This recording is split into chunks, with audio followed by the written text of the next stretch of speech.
They left Ashford Meadow quietly. The roar of the crowd was gone. The bright silk pavilions were packed away. The grass, trampled and bloody just days ago, was already trying to push back through the mud. Duncan the Tall rode with a stiff back.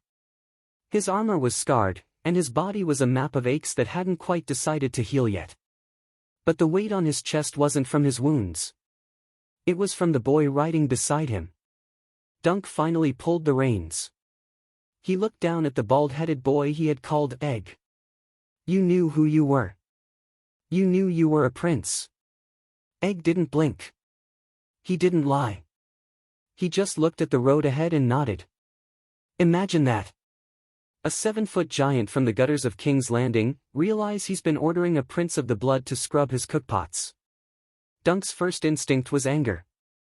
Egg could have gotten Dunk's head on a spike just by existing near him. I wanted to be someone else, Dunk. Not a prince. Not a dragon. Just, someone. Dunk exhaled. He looked at the boy and saw himself, someone trying to escape the world they were born into. He didn't send the boy back. He kept riding.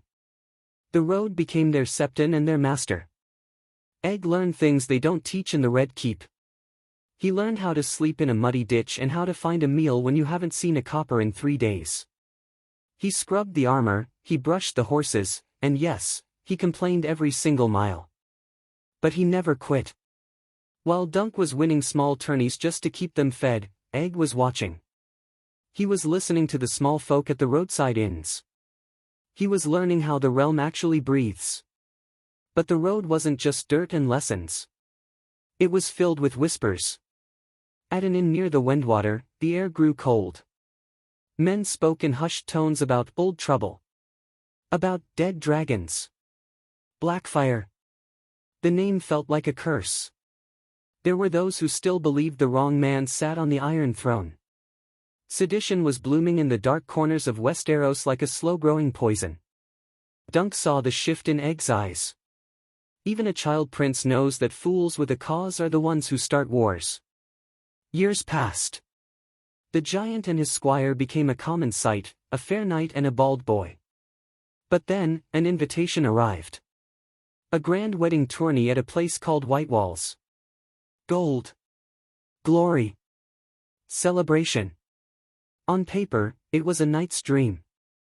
To Dunk, it felt like a cold wind settling in his bones. Something's wrong, Dunk. Dunk nodded. He knew it. He felt it.